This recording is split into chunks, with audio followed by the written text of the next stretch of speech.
संस्कृत का। देखिए, संस्कृत की भाषा जो हमारी मूल भाषा है, जैसे कि गुरु जी ने कहा, और हमारा सौभाग्य है कि हम इस राज्य में हैं जिसको देवभूमि कहा जाता है। नर भूमि नहीं कहा जाता, देवभूमि कहा जाता है। और उन देवताओं की जो भाषा है, जो वाणी है, वो संस्कृत है।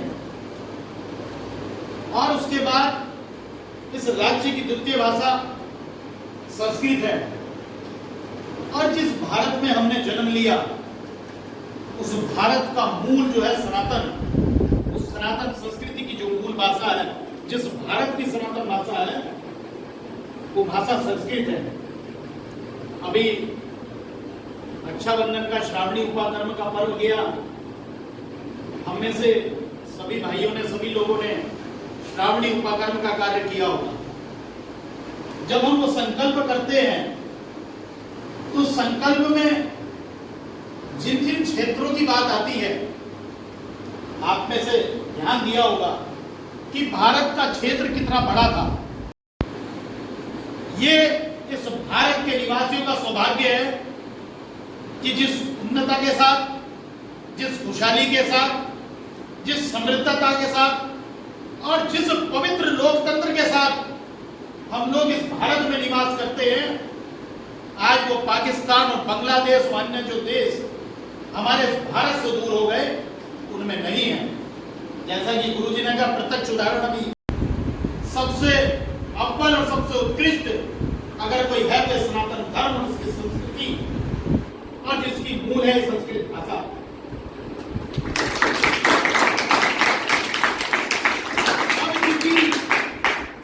हम लोग इस संस्कृत भाषा को सीखने के लिए यहाँ अध्ययनरत हैं।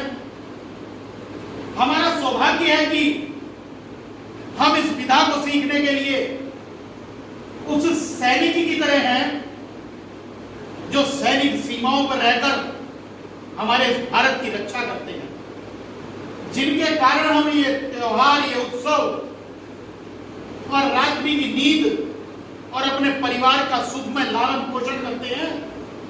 उसी प्रकार इन संस्कृत के छात्रों की उस सैनिक की प्रकार भूमिका है।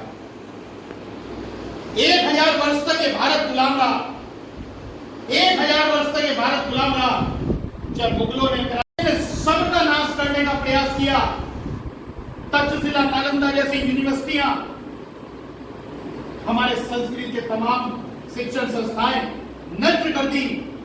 लेकिन आज भी भारत उस विश्व के अंदर एक बुलंद पताका की तरह अपना एक अस्तित्व और एक अपनी बुलंद आवाज लेकर खड़ा है। हाल ही का प्रत्यक्ष उदाहरण है कि आज एक शांति दूत का पैगाम लेकर देश के यशस्वी प्रधानमंत्री यूक्रेन के पास पहुंचे और रूस के पास भी गए थे। उस सनातन संस्कृति का परिणाम है कि भारत ऐसे मध्यस्थता की भूमिका में। मैं इसलिए कह रहा हूं आप सैनिक की भूमिका में है, क्योंकि इस संस्कृति को बचाने का, इस धर्म को बचाने का, इस भारत को बचाने का अगर जिम्मा है तो इस संस्कृत के छात्रों के ऊपर, संस्कृत के अध्यापकों के ऊपर। वो इसलिए है कि जितना भी बड़ा नेता हो, जितना भी बड़ा राजनेता हो, कैसा भी मंत्री, मुख्यमंत्री, विधायक, सांसद हो, कितना भी बड़ा प्रशासनिक अधिकारी हो और कितना भी बड़ा उद्योगपति हो, उन सबके ऊपर जब खतरा मंडराता है या उनको जब भी उनकी आंतरिक विचलता होती है और जब भी उनके परिवार या उनके कर्तव्यों के अंदर जब परेशानियां आती है, तो वो धर्म की ओर दौड़ते हैं, वो धर्म की ओर मुड़ जाते हैं, धार्मिक कार्यों को ढूंढते हैं।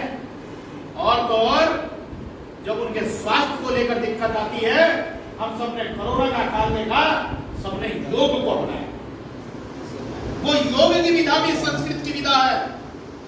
वो धर्म, कर्म, कर्मकांड, धार्मिक क्रियाकलाप, मंदिर के पूजा पाठ, घरों के अंदर नामकरण से लेकर अंतिम संस्कार तक के जितने भी 16 संस्कार है, उस सब को कराने की जिम्मेदारी संस्कृत के वेद मंत्रों के अंदर है। उन वेद मंत्रों को, ऋचाओं को प्रज्वलित रखने का काम हम संस्कृत छात्रों का है। इसलिए संस्कृत छात्रों की बड़ी जिम्मेदारी है। मैंने फिर कहा कि जैसे सेना के जवान उस भारत की उस सीमा पर इस भारत की रक्षा करते हैं, इस देश की रक्षा करने की जिम्मेदारी अगर किसी पर है तो संस्कृत के छात्रों की है। गुरुजी ने कहा कि संस्कृत का प्रचार प्रसार, उन्होंने इतनी संस्कृत की भाषा, इतनी एक हफ्ते का संस्कृत का हमारा सप्ताह का जो कार्यकाल चला, हम लोग उससे अभी कुछ लोग छूटे हैं, लेकिन उसके बावजूद जिस प्रकार के हमारे आप ही के बीच के छात्रों ने गीता के मंत्र, वेदों के मंत्र, इस प्रकार के संस्कृत के गीत, जब हम समाज के बीच में वार्तालाप करेंगे, थोड़ी करेंगे, ज्यादा करेंगे, परिसर में करेंगे, तो निश्चित ही हमारे अंदर एक उत्साह और एक आत्मविश्वास की प्रगति होगी। आपका ललाट शोभायमान होगा, आपकी गृहस्थी शोभायमान होगी। जिस समय आप समाज के बीच में संस्कृत भाषा का बदल करेंगे, संस्कृत भाषा के शब्दों का उच्चारण करेंगे, तो आपके माता पिता और आपके परिवार के विषय में पूछा जाएगा। वो माता पिता उत्साहित होंगे। आज केवल अंग्रेजी को एक सामान्य अंग्रेजी को जिस प्रकार की भाषा बना दिया गया है, लेकिन हमारा सौभाग्य है कि देश के प्रधानमंत्री जब विदेशों में जाते हैं तो इस भारत की भाषा हिंदी और संस्कृत करते हैं। आज अधिकांश मंत्री जब जिम्मेदारियां लेते हैं, मंत्री का पद लेते हैं, तो जो लोग संस्कृत को जानते हैं उनका प्रयास होता है। हमने देखा संसद के अंदर हमारे साथ की बहन, हमारी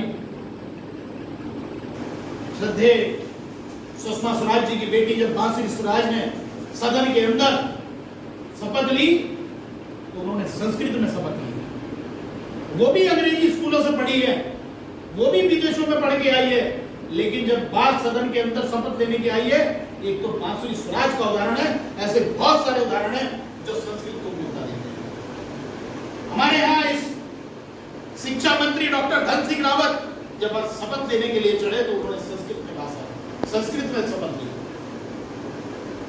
इसलिए संस्कृत हमारी मूल है, संस्कृत हमारी संस्कृति है, संस्कृति हमारी वो विधा है जिसको जुनून और उत्साह के साथ, ये हमारी जिम्मेदारी है कि इस पूरे क्षेत्र में, पूरे भारत के अंदर प्रचारित प्रसारित। आप में से बैठे हुए लोग आज वो वहां बैठे हैं जो इस प्रकार मंचासीन हो गए, किसी प्रशासनिक सेवा में जाएंगे, किसी राजनीतिक सेवा में जाएंगे।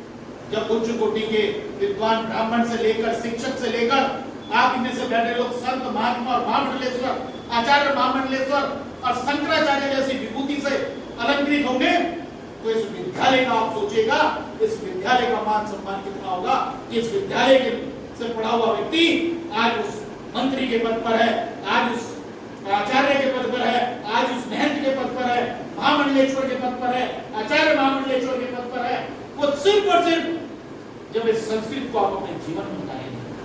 हमारा सौभाग्य है कि हमने, हमारा ये जन्म हुआ, करोड़ों की संख्या, 130 करोड़ से ज्यादा इस भारत की संख्या, लेकिन उसमें से हम कुछ लोग इस भारत की धारा को, इस भारत की संस्कृति को, इस भारत की मूल परंपरा को बचाने के लिए अगर हमारा जन्म हुआ है तो जुनून और उत्साह के साथ इस संस्कृत को अपने जीवन में उतारिए। इस संस्कृत को आप ये बताइए कि हम ही लोग हैं जिसके कारण इस भारत का ध्वज विश्व में सबसे ऊंचा है।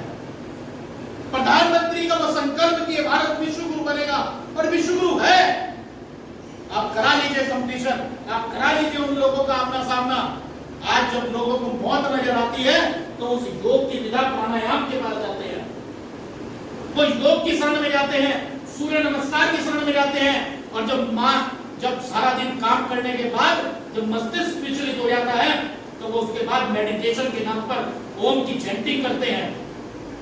ये सब कुछ हमारे से है और हम आज इस बचपन से सीखने में लग रहे हैं। तो मुझे लगता है कि अगर हम लोग इस चीज में पारंगत हो गए, हमारे बहुत सारे लोग, बहुत सारे जितने युवा जो इससे भटक रहे हैं, जो नशे में जा रहे हैं, जो कॉन्वेंट स्कूल में पढ़ने के बाद भी नौकरियों की तलाश में भटक रहे हैं, आज वो लोग पुनः इस संस्कृति की ओर लौटेंगे, इस भाषा की ओर लौटेंगे, इस विधा की ओर लौटेंगे। हमारा सौभाग्य है कि आज हमारा जन्म ये विधा सीखने के लिए हुआ है। आप जिस समय समाज में निकलेंगे, आपकी जब संध्या वंदन गायत्री, आपके मंत्रोच्चार वेदाध्ययन जिस कोटि का होगा, आपका ललाट शोभायमान अपने आप हो जाएगा, आपकी वेशभूषा अपने आप शोभायमान हो जाएगी, आपकी शिखा आपको देखते ही एक सकारात्मक ऊर्जा व्यक्ति के अंदर आनी चाहिए।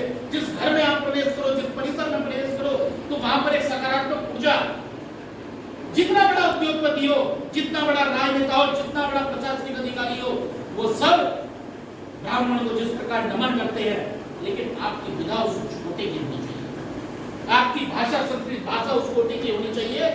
उनको लगना चाहिए कि किस विद्यालय से निकला है, कहां से इन्होंने संस्कृत की शिक्षा प्राप्त की है, कौन से गुरु से शिक्षा प्राप्त की है। इसलिए हम सब की बहुत बड़ी जिम्मेदारी है।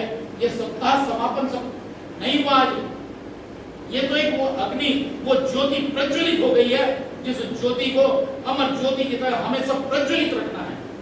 ये जिम्मेदारी हम सबकी है। इसलिए मैं ज्यादा समय ना आपका लेकर सिर्फ इतना अनुरोध करूंगा कि जिस उत्साह के साथ हमारे शिक्षकों ने, हमारे अध्यापकों ने, हमारे प्राचार्यों ने ये सप्ताह के अंदर आपके को जो भी सिखाया, आप उतनी उत्साह और ऊर्जा के साथ अपनी जिज्ञासाओं को प्रज्वलित कर नित्य उनसे कुछ ना कुछ प्रश्न पूछे, नित्य कुछ ना कुछ विधाओं के विषय में पूछे, कि जिससे कि आप अपने कुल को तारने का काम, अपने समाज को तारने का काम और इस भारत को तारने का काम करेंगे। इसी के साथ मैं अपनी वाणी को विराम देता हूँ। आप सबको प्रणाम करता हूँ, वंदन करता हूँ और सभी गुरु शिक्षकों के चरणों में